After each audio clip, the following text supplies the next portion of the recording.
Hello সবাইকে, আমি অন্তরা। আমার চ্যানেল গল্পের বইতে সবাইকে স্বাগত। আমরা শুনছিলাম টারজানের গল্প। আগের পার্টে আমরা শুনেছিলাম টারজানের জন্ম সম্পর্কে। আজকে আমরা তার পরবর্তী অংশ থেকে শোনা শুরু করব। যারা এখনো আগের পার্টগুলি শোনোনি তারা ঝটপট করে গিয়ে আগের পার্টগুলি শুনে এসো, এবং গল্প ভালো লাগলে চ্যানেলটাকে সাবস্ক্রাইব করে বেল আইকনটা টিপে অল নোটিফিকেশনে ক্লিক করে দিও, এবং লাইক কমেন্ট শেয়ার করতে কিন্তু একদম ভুলো না। প্রতি সোম বুধ শনি ঠিক রাত্রি 10টায় আসছি আমি আমার গল্পের সম্ভার নিয়ে।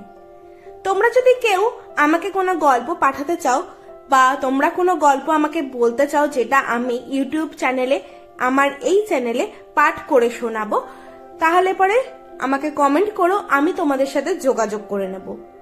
তাহলে চলো শুরু হচ্ছে আজকের গল্প, টারজান সমগ্র গল্পের পার্ট 4। অ্যালিস আর কখনো স্বাভাবিক হননি। তার বিশ্বাস তারা লন্ডনেই আছেন। মাঝে মাঝে চাকর বাকর, বন্ধু বান্ধবের অভাব এবং এই রকম কাঠের বাড়িতে কেন আছেন এসব নিয়ে খটকা লাগলেও তাই নিয়ে মাথা ঘামাতেন না। ছেলেটার খুব যত্ন করতেন। কিন্তু প্রায় 1 বছর পরে এক গভীর রাতে ঘুমের মধ্যেই অ্যালিস ইহলোক ছেড়ে চলে গেলেন। এই একটা বছর ওদের অদ্ভুত একরকম সুখেই কেটেছিল। অ্যালিসের মনে কোনো দুঃখ ছিল না। রাশি রাশি বই ছিল সঙ্গে। ক্লেটন দেয়ালে সারি সারি তাক করে তাতে সেগুলি সাজিয়েছিলেন। মাটি দিয়ে সুন্দর সব ফুলদানি তৈরি করেছিলেন। দেয়ালে মেঝেতে জন্তু জানোয়ারের ছাল পেতেছিলেন। অবসর সময়ে বই পড়তেন। অ্যালিসকেও পড়ে শোনাতেন আর ডায়েরি লিখতেন। অ্যালিসের মৃত্যুর পরদিন সকালে শেষবারের মতো লিখলেন, আমার ছেলে দুধ খাবার জন্য কাঁদছে, আমি কি করব অ্যালিস? তারপর ক্লান্তিতে চোখ বুজে এলো। টেবিলে মাথা রেখে তিনি ঘুমিয়ে পড়লেন। অ্যালিসের দেহ আর ছোট্ট ছেলেটা যে যার খাটে শুয়ে রইল। ওইদিকে সমুদ্রের ধার থেকে 1 মাইল দূরে ঘন জঙ্গলে ঢাকা বনভূমি। সেখানকার বন মানুষদের গোদা কেরচাক সেদিন প্রচন্ড রাগে দাপাদাপি করে বেড়াচ্ছিল। দলের ছোট এবং ওজনে যারা হালকা তারা মগ ডালের কাছাকাছি সরু সরু উঁচু ডালে আশ্রয় নিয়েছিল। সেখান থেকে আছাড় খাবার ভয় থাকলেও গোদার সামনে পড়ার চেয়ে সে বরং ভালো। বড়রা ইদিক উদিক ভেগেছিল। তার আগে এক বেচারার ঘাড় মটকেছিল কেরচাক। মেয়েগুলোও রেহাই পায়নি। একজন হাত ফসকে বুড়োর সামনে পড়তে ডাল দিয়ে পিটিয়ে কেরচাক তার মাথা গুঁড়ো করে দিল। মাঝে মাঝে তাকে ওই রকম চণ্ডাল রাগে পেত। হঠাৎ কালার উপর চোখ পড়ল। চমৎকার চেহারা তার, বয়স বেশি নয়। তার পিঠে তার প্রথম বাচ্চা আঁকড়ে ঝুলছিল। কালাকে কেরচাক তাড়া করল। পায়ের কবজিটা প্রায় ধরেই ফেলেছিল। নেহাত শেষ মুহূর্তে প্রচন্ড এক লাফ দিয়ে কালা সে গাছের ডাল থেকে ঝুলে অন্য একটায় পৌঁছে গেল। দুঃখের বিষয়, ঝাঁকানির চোটে বাচ্চাটার হাত খসে গিয়ে ওই 30 ফুট উঁচু থেকে বেচারি মাটিতে পড়ল। সঙ্গে সঙ্গে কেরচাকের ভয় ভুলে কালাও নিচে নেমে এসে মরা বাচ্চাটাকে বুকে তুলে করুণ সুরে বিলাপ করতে লাগলো। অমনি হঠাৎ যেমন মাথায় চণ্ডাল রাগ চেপেছিল তেমনি ঝুপ করে রাগটা পড়েও গেল কেরচাকের। সঙ্গে সঙ্গে যে যার গেছো আশ্রয় থেকে নেমে এসে আবার খাবারের খোঁজে লেগে গেল। কেউ বা ফল, পাখি, পাখির ডিমের সন্ধান করতে লাগলো। কেউ গাছের ছাল ছাড়িয়ে তলাকার পোকামাকড় খুঁটে খেতে লাগলো। বড়দের অনেকে মাটিতে উপুর হয়ে শুয়ে পাথর উল্টে ঘাস পাতা সরিয়ে খাবার খোঁজায় মন দিল। রোজকার মতো সময় কাটতে লাগলো। যেন কিছুই হয়নি। খালি কালা তার মরা ছেলে বুকে করে শোকে ডুবে রইল। কেরচাক ছিল গায়ের জোরে, মনের তেজে আর আস্ফালনে সবার শ্রেষ্ঠ, বয়সেও জ্যেষ্ঠ। সকলেই তাকে দলপতি বলে মেনে নিয়েছিল। দলে ছিল ৮-১০টি পরিবার। তাদের মধ্যে পুরুষ, স্ত্রী, বাচ্চা কাচ্চা সবই ছিল।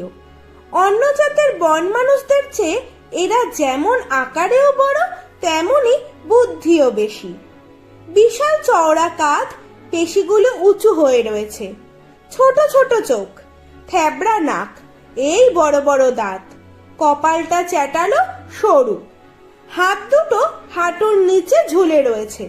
সোজা হয়ে চলতে পারলেও হাতের পিঠের দিকে ভর দিয়ে বড় বড় লাফ দিয়ে খুব তাড়াতাড়ি এগোতেও পারে। গরিলাদের জাত ভাই, কিন্তু তাদের চেয়ে জোর আর বুদ্ধি বেশি।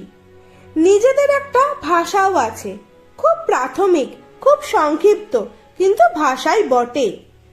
সেদিন দুপুরের পর কেরচাক দলবল নিয়ে টিলা পেরিয়ে সেই অদ্ভুত বাসাটার দিকে চলল। অনেক দিন থেকে সেটার ওপর ওর লক্ষ্য ছিল। বাসায় একজোড়া সাদা বনমানুষ থাকতো। তাদের ওপর কেরচাকের যেমনই রাগ তেমনই ভয়। তাদের হাতে লম্বা মতো আগুন লাঠি থাকে। দূর থেকে যার দিকেই সেটা তাড়া করে আগুন ছুটে তাকেই মেরে ফেলে। এ কেরচাকের নিজের চোখে দেখা। দলের কয়েকজন মরেছেও ওইভাবে। একদিন সাদা বনমানুষটাকে বাগে পেলে কেরচাক তাকে দেখে নেবে, এই রকম তার মতলব। ওটার গলায় দাঁত বসাতে পারলে কেরচাক বড় খুশি হয়। আজ তাদের কোনো সাড়া শব্দ নেই। সাহস পেয়ে নিঃশব্দে কেরচাক ঘরটার দিকে এগোলো। তার পেছন পেছন একটু তফাৎ রেখে দলের কয়েকজনও ছিল। আজ দরজাটা খোলা। পা টিপে টিপে কেরচাক আগে উকি মেরে দেখলো, তারপর সাবধানে ভিতরে ঢুকলো। পেছন পেছন দলের দুজন পুরুষ, আর আশ্চর্যের বিষয় মরা ছেলে বুকে নিয়ে কালা। সাদা বনমানুষটা হাতের উপর মাথা গুজে বসেছিল। কেরচাক তার কাছে পৌঁছতেই সে মুখ তুলে তাকিয়েই ধর্মড় করে উঠে দাঁড়ালো। কেরচাক আর অপেক্ষা করলো না, ওই মানুষটার ওপর ঝাঁপিয়ে পড়ল। তারপর যখন তাকে ছেড়ে দিল, তার দেহে প্রাণের চিহ্ন ছিল না।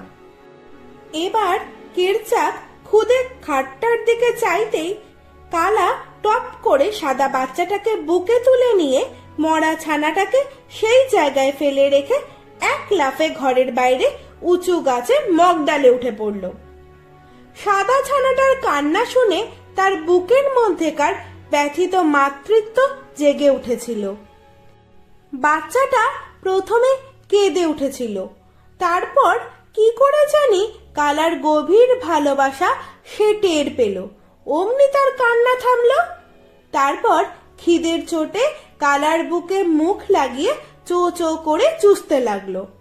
এ দুধ তার মায়ের দুধের চেয়ে এতটুকু কম মিষ্টি নয়। এদিকে অন্য বন মানুষগুলো ঘরের মধ্যেকার জিনিসপত্র পরখ করে দেখতে লাগলো। কেরচাক একবার অ্যালিসের প্রাণহীন শরীরটা তুলেছিল বটে, কিন্তু সঙ্গে সঙ্গে আবার নামিয়ে রেখেছিল। দেয়ালে ঝোলানো রাইফেলটা সম্বন্ধে সকলের বেজায় কৌতূহল। এই সেই ভয়ঙ্কর আগুন লাঠি। এর মধ্যে থেকেই আগুন বেরিয়ে সবাইকে মেরে ফেলে। এখন চুপচাপ ঝুলে আছে, তবু ছুতে ভয় করছে, যদি কিছু করে। বন্দুকটার সামনে বেশ কিছুক্ষণ পায়চারি করে দু একবার বিকট চিৎকার করে শেষ পর্যন্ত সাহস সঞ্চয় করে দু চারবার হাত সরিয়ে নেবার পর হঠাৎ কেরচাক সেটাকে পেরে ফেলল। কিছু বলল না বন্দুকটা। তাতে অন্য বন মানুষ দুটো কাছে এগিয়ে আসার সাহস পেল। কেরচাক বন্দুকটা নিয়ে নাড়াচাড়া করতে করতে হঠাৎ ঘোড়াটা টিপে বসলো। সঙ্গে সঙ্গে সে কি কান ফাটানো গর্জন! তিনজনে পালাবার পথ পায় না। শেষটা কোনো মতে খোলা দরজা দিয়ে পালিয়ে বাঁচল। ভয়ের চোটে বন্দুকটা ফেলে দিতে পর্যন্ত ভুলে গেল। হুড়মুড় করে বেরোবার সময় দরজার পাল্লায় ধাক্কা লেগে দরজাটা দড়াম করে বন্ধ হয়ে গেল, আর তার বিচিত্র কৌশলে তৈরি করা হাঁসকলও বন্ধ হয়ে গেল।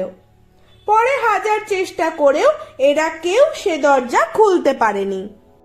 এদিকে ঘরটা থেকে খানিক তফাতে গিয়ে কেরচাকের খেয়াল হলো, কি সর্বনাশ, আগুন লাঠি যে তার হাতে ধরা। সঙ্গে সঙ্গে সেটিকে ছুঁড়ে ফেলে তো দিলই, আর কখনো তুলে নেওয়ার চেষ্টাও করেনি।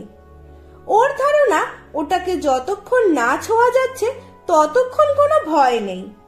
এবার দলবল নিয়ে নিজেদের এলাকায় ফেরা। কালাকে অনেক ডাকাডাকি করেও গাছের উঁচু ডাল থেকে নামানো গেল না। তাহলে আজকের গল্প এইটুকুই। সামনের দিন আসছে এই গল্পের পরবর্তী অংশ। তাহলে গল্প শুনতে হলে কিন্তু সঙ্গে থাকতে হবে। গল্প ভালো লাগলে চ্যানেলটাকে সাবস্ক্রাইব করে বেল আইকনটা টিপে অল নোটিফিকেশনে ক্লিক করে দিও, এবং লাইক কমেন্ট শেয়ার করতে কিন্তু একদম ভুলো না। এরপর থেকে কিন্তু আস্তে আস্তে তোমরা কমেন্ট করলে শাউট আউট পর্ব শুরু হবে। তাহলে পরে কিন্তু কেউ কমেন্ট করতে ভুলো না, অবশ্যই প্রত্যেকে কমেন্ট করো।